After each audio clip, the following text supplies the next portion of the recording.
कार्यकर्ता थे जिन्होंने एक एजुकेशनल इंस्टीट्यूट के सामने, एक कॉलेज के सामने रजिस्ट्रेशन डेस्क लगा के विद्यार्थियों का रजिस्ट्रेशन करना शुरू किया। उनके पास कोई परमिशन नहीं थी। वंचित बहुजन आघाड़ी के कार्यकर्ता वहां पे गए और उन्होंने पूछा आपके पास परमिशन है क्या ये रजिस्ट्रेशन करने की? और जब उनको पता चला कि आरएसएस के कार्यकर्ताओं के पास रजिस्ट्रेशन की परमिशन नहीं है, तब उन्होंने कहा कि आप एक्टिविटी कर रहे हो और कॉलेज में भी एक्टिविटी कर रहे हो और आप यहाँ से चले जाओ। और वंचित बहुजन आघाड़ी के कार्यकर्ताओं ने आरएसएस के कार्यकर्ता से वहां से उठाके भागा दिया। पर भाइयों, यहाँ ये सिलसिला खत्म नहीं हुआ। वंचित बहुजन आघाड़ी के जो कार्यकर्ता थे राहुल मकासरे, यहाँ के आरएसएस के मनुवादी लोगों ने भाजपा के सरकार के लोगों को पकड़ के, पुलिस प्रशासन को पकड़ के राहुल मकासरे से नॉन अवेलेबल ऑफेंस दर्ज किया गया है। भारत में स्टूडेंट्स में, विद्यार्थियों में हमेशा बहस होती रही है, स्टूडेंट ऑर्गेनाइजेशन में हमेशा लेकिन ये पहली बार हुआ है कि एक छात्र पर नॉन अवेलेबल ऑफेंस लगाया गया है, वो भी आरएसएस मनुवादियों के जवाब में। और इसके खिलाफ, इन आरएसएस के खिलाफ आज यहाँ पे हमने ये जन आक्रोश मोर्चा निकाला है। पर भाइयों, इसमें मजे की बात आप सबको ये समझनी होगी कि आरएसएस वहाँ पे रजिस्ट्रेशन कर, आरएसएस ने एक रजिस्ट्रेशन का टेस्ट लगाया था। जिस ऑर्गेनाइजेशन का खुद का रजिस्ट्रेशन का पता नहीं है, वो किस मुंह से रजिस्ट्रेशन मांग रहा है, यही मेरे को समझ में नहीं आया सबसे पहले। और दूसरी तरफ आरएसएस से चार मांगे हैं। आरएसएस से हमारे कुछ अहम सवाल है कि अगर आप छात्रों का रजिस्ट्रेशन ले रहे हो, अगर आप का रजिस्ट्रेशन ले रहे हो, तो हम ये डिमांड करते हैं, हम ये मांग करते हैं कि आप इस देश में भारत सरकार से रजिस्टर्ड हो या नहीं, ये हम सबको खुलेआम बता दो। और अगर आप रजिस्टर्ड हो तो कौन से एक्ट के मुताबिक रजिस्टर्ड हो, कौन से सेक्शन के मुताबिक रजिस्टर्ड हो, ये भी हमको बता दो। और अगर आप रजिस्टर्ड हो तो उसका डॉक्यूमेंटेशन या सर्टिफिकेट की हमको दिखा दो कि आप भारत देश के संविधान के हिसाब से भारत देश में रजिस्टर्ड है। हमारा दूसरा अहम सवाल है कि आरएसएस की दशहरा पूजा में जो हथियार पाए जाते हैं, जो ऑटोमेटिक वेपन्स पाए जाते हैं, तो सिर्फ भारत के आर्मी और मिलिट्री के पास होते हैं। ये वेपन्स आते कहां से? आपके पास इन वेपन्स की परमिशन है, और अगर इनके पास वेपन्स की परमिशन नहीं है तो मैं पुलिस से यही कहूंगा कि जल्द से जल्द इन पे कार्रवाई करें और इन पे तहकीकात करें। और हमारा तीसरा मुद्दा है कि आरएसएस संगठन बनाता है, चंदा इकट्ठा करता है, वर्गणी इकट्ठा करता है, तो हम इनसे यह पूछना चाहते हैं कि आप कौन से तौर पर, कौन से बलबूते पर चंदा इकट्ठा करते हो, नेटवर्क बनाते हो? अगर आप चंदा इकट्ठा करते हो तो उसका डिमांड और उसकी लिस्ट गवर्नमेंट को देते हो क्या? अगर आप इनकम टैक्स भरते हो क्या? अगर आप चंदा इकट्ठा करते हो तो इनकम टैक्स भरते हो क्या? और यही हमारी 4 डिमांड है, और यही 4 डिमांड से हम ये कहना चाहते हैं कि आरएसएस ये खुद को संविधान के सामने सरेंडर कर दे और निर्देशन है के संविधान से चलाए। भाई को आपको मुद्दा समझना होगा। अगर कोई संगठन रजिस्टर्ड ना, अगर कोई संगठन चंदा इकट्ठा करके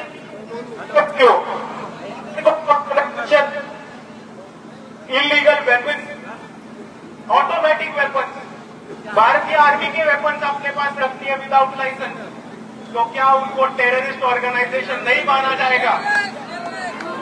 जरूर माना जाएगा। और इसीलिए हम यहाँ कहने आए हैं कि हम संविधानवादी है, हम अम्बेडकरवादी है, हम सब बाबा साहब के संविधान से और भारत के कानून से चलने वाले लोग हैं। और हमारी यही जिद है, हमारी यही मांग है कि आरएसएस भी भारत के संविधान से और भारत के कानून से चले और आगे चलता रहे।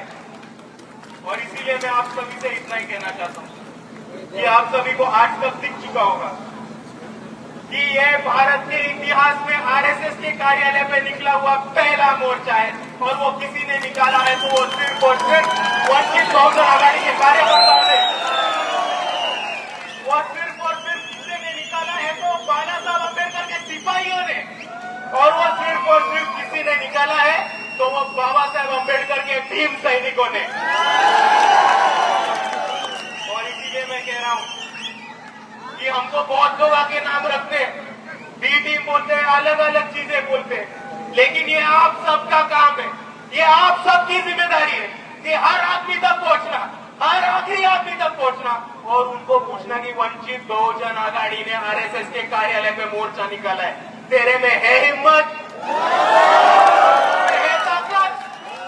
अगर दम है तो शामिल होकर दिखाओ।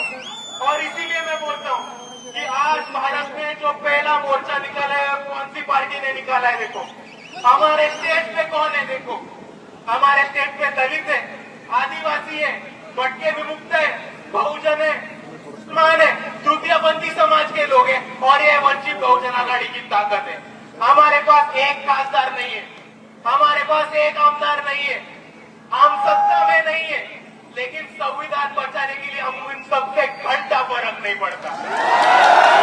जब संविधान का बात आएगा, जब कायदा कानून का बात आएगा और जब बाबा साहब अम्बेडकर ने दिए हुए न्याय, हक और अधिकार का बात आएगा, वंचित बहुजन आघाड़ी के कार्यकर्ता, यहाँ के तमाम अम्बेडकरवादी बिना डर देखे, बिना खौफ देखे, बिना आरएसएस की दहशत देखे इसी तरह से मोर्चा निकालेगी और सक्सेसफुल करके दिखाएगी।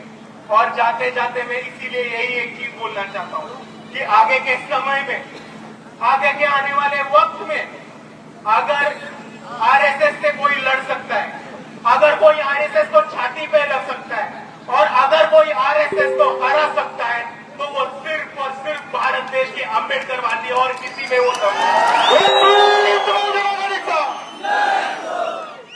और इसीलिए जाते जाते मैं आप सभी को यही कहूंगा कि आगे हमारा मोर्चा होगा, आगे के लोगों का भाषण होगा, वंचित बहुजन आघाड़ी के इतर पदाधिकारी, राज्य के पदाधिकारी बात करेंगे और हमें शांतिपूर्व मोर्चा निकालना है।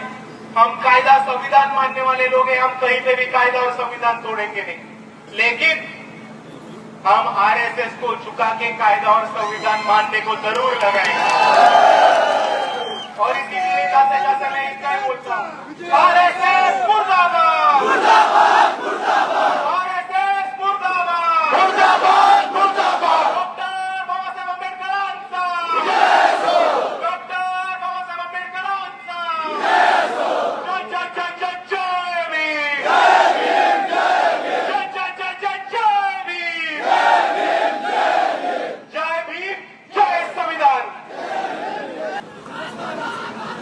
अभी आप सभी के लिए महत्वपूर्ण सूचना है कि हमारा जो जन आक्रोश मोर्चा है यहाँ से आरएसएस के ऑफिस पे अभी रवाना होगा।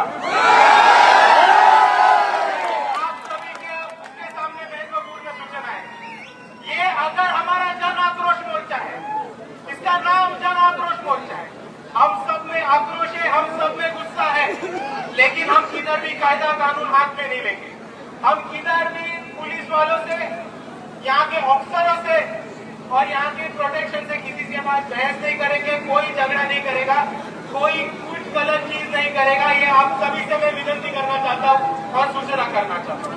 और दूसरी चीज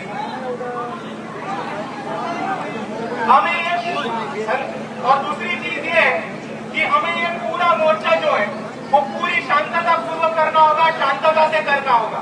हम आरएसएस को संविधान और कायदा सिखाने जा रहे हैं, हमसे भी कोई आदमी कायदा या संविधान तोडे, ये अतिशय गलत होगा, इस सभी से कहता हूँ।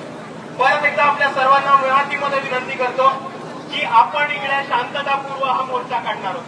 आपण आरएसएसला कायदा कानून शिकवायला चाललोय, संविधान शिकवायला चाललोय। तुम्ही कोणीही कायदा कानून हातामध्ये नका घेऊ, या मोर्चाला काळबोट लागेल किंवा चुकीची घटना होईल अशा कोणत्याही क्रम कृती आपल्याकडनं होऊ नये।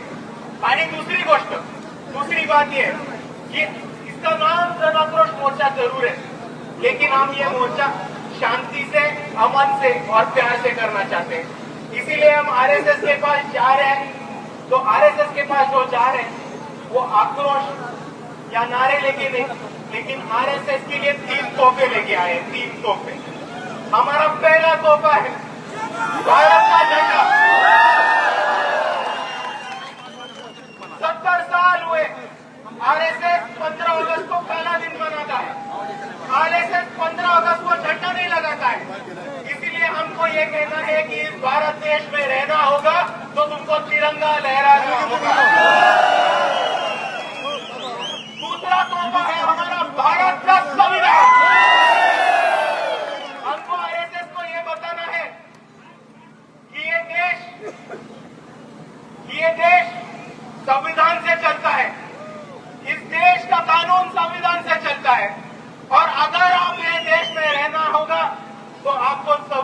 से ही चलना होगा। और तीसरा हमारा जो गिफ्ट है वो